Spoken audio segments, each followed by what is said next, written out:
പ്രിയ പ്രേക്ഷകർക്ക് സീരിയൽ ന്യൂസിലേക്ക് സ്വാഗതം. കൂടുതൽ സീരിയൽ ന്യൂസുകൾ അതിവേഗം ലഭിക്കുന്നതിന് ഈ ചാനൽ സബ്സ്ക്രൈബ് ചെയ്യുക. ബെൽ ഐക്കൺ മറക്കാതെ ക്ലിക്ക് ചെയ്യുക. വീഡിയോ ഇഷ്ടമായി എങ്കിൽ ലൈക്ക് ചെയ്യാൻ മറക്കരുത്. എൻ്റെ ഭാര്യയെ വിശ്വസിക്കാൻ സാധിക്കുകയില്ല എന്നും പൊന്നുവിൻ്റെ തിരോധാനത്തിന് പിന്നിൽ അവളുടെ കൈകളുണ്ട് എന്നും പറഞ്ഞുകൊണ്ട് മുന്നിലേക്ക് വരികയാണ് ജാനകി. മാത്രവുമല്ല, ഇതേ തുടർന്ന് ഒരുപാട് കുറ്റപ്പെടുത്തുന്നുവെങ്കിലും അഭി ഇതേ തുടർന്ന് ജാനകിയെ ആശ്വസിപ്പിച്ചിരിക്കുകയാണ്. ഇത് ചെയ്തത് അവളല്ല എന്ന് എനിക്ക് തോന്നുന്നുണ്ട് എന്നും അങ്ങനെ അവൾ മണ്ടത്തരമൊന്നും കാണിക്കുകയില്ല, കാരണം അവൾ ബുദ്ധിയുള്ള പെൺകുട്ടിയാണ്. ഇവിടെ വെച്ച് പൊന്നുവിന് എന്തെങ്കിലും സംഭവിച്ചാൽ വീണ്ടും ചോദ്യം അവൾക്ക് നേരെയാണ് വരിക എന്നുള്ള കാര്യം അവൾക്ക് കൃത്യമായി അറിയാം. ഒരു തവണ തന്നെ അവൾ പൊന്നുവിന് നേരെ ആക്രമണം നടത്തിയതാണ്.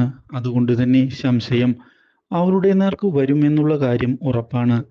അതുകൊണ്ട് അവൾ ഈ കാര്യത്തിൽ നിരപരാധിയാണ് എന്ന് തന്നെയാണ് എനിക്ക് തോന്നുന്നത്. നീ വെറുതെ സംശയിക്കേണ്ട എന്ന് വ്യക്തമാക്കുകയാണ് അഭി.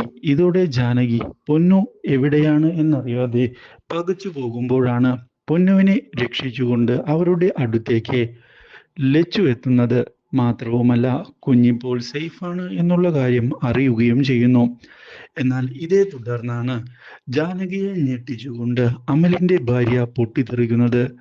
ഞാൻ കാരണമാണ് ഇങ്ങനെയൊക്കെ സംഭവിച്ചത് എന്നാണ് നിങ്ങൾ പറഞ്ഞത്. പക്ഷേ കുഞ്ഞിപ്പോൾ സുരക്ഷിതയായി തിരികെ എത്തിയിരിക്കുന്നു. അതുകൊണ്ട് തന്നെ ജാനകി തന്നോട് മാപ്പ് പറയണമെന്ന് പറയുകയും ചെയ്തതിനെ തുടർന്ന് തനിക്ക് തെറ്റുപറ്റിയതായി സമ്മതിച്ചിരിക്കുകയാണ് Janaki. Do like, share and subscribe.